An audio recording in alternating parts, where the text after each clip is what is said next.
Welcome to the Inspire London College. This is the assignment worksheet for Qualify Level 5 Diploma Principles Underpinning Health and Social Care with the unit number K5059496. So in this video, I'm going to guide you to how you should approach your assignment for this specific unit. So let's start discussing this assignment, but as you know that you have to provide a brief introduction to your assignment. So make sure that you briefly introduce the purpose of your assignment before properly working on the specific learning outcome and assessment criteria. So in which you may discuss how the principles and values of health and social care are applied in practice, what are the key legislations and code of practice, what are their importance. So just provide a general overview of the whole of your assignment in this introduction part within 150 words. Now let's discuss the learning outcome one, which is all about explaining how principles of support are implemented in health and social care practice.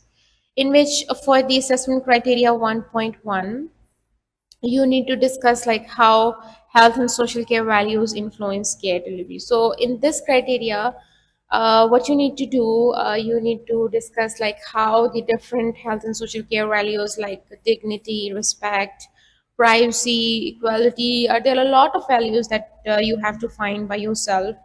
And you need to explain how these values play an important role in the delivery of care, and why sticking to these values is very important for the care professionals in order to build trust with their service users, in order to improve the overall quality of the care delivery, and in order to meet the individual needs, their preferences, their wishes, etc.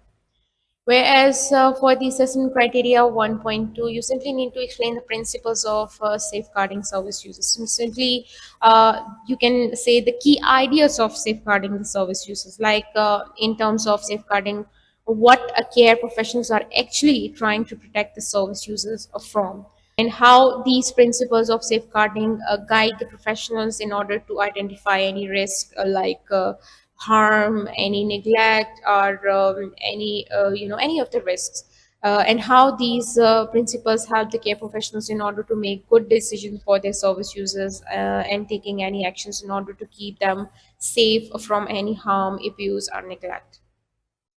Whereas for the learning outcome 2, in which you need to evaluate the impact of recent government policy, legislation, regulation, code of practice, and standards. So, in this, for assessment criteria 2.1, first you need to identify different government legislation in health and social care. Then you need to choose a specific, well-known legislation that you think has a potential impact on the health and social care practice. And once you have chosen a piece of legislation, you need to explain what is the main purpose of that legislation, what are its key elements, especially why was it introduced, what problems it was trying to solve. And then in the second part of the assessment criteria, where you have to evaluate the influence of that legislation on practice. So you can discuss how that chosen legislation actually improve the care services overall, like how the roles and responsibilities of care providers has been changed by the introduction of that specific legislation. And then in the assessment criteria 2.2, you need to evaluate how code of practice influence the professional practice. So under this criteria, you can think about the code of practice and ethical guidelines that professionals in health and social care are expected to follow, that are very important for them to follow. And you can explain how do these codes guide the care professionals to stay accountable, what impacts do they have on their decision making, their interaction with their service users, and their overall professional standard.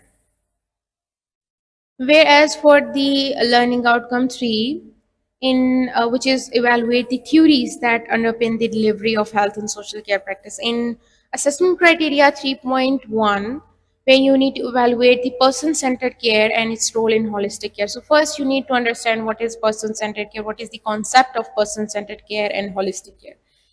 Then for evaluation purpose, you can discuss how person-centered care focuses on individual needs, their choices, their values, and what are the core principles of person-centered care are. Further, you need to evaluate how does focusing on the individual's needs, their preferences, their values are contributing to provide holistic care to the service users. And for the assessment criteria 3.2, which has two parts. So, in the first part, where you need to discuss the issues of social isolation and exclusion in service users, you need to discuss different reasons like why someone might experience social isolation or exclusion.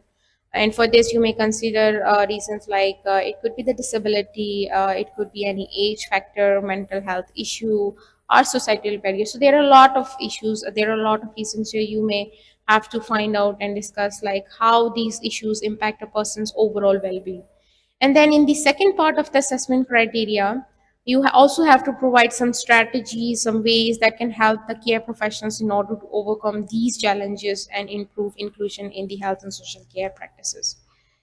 And once you have provided answers to all these learning outcome and assessment criteria, you also have to briefly discuss the conclusion of your assignment, in which you can discuss the main points of the whole of your assignment in 150 words. And here's the last section, which is bibliography. So make sure that you provide the references of all the sources that you use for collecting information for your assignment, and provide these sources or these references in proper Harvard referencing style. So this is all about the assignment worksheet of Qualify Level 5 Diploma, Principles Underpinning Health and Social Care.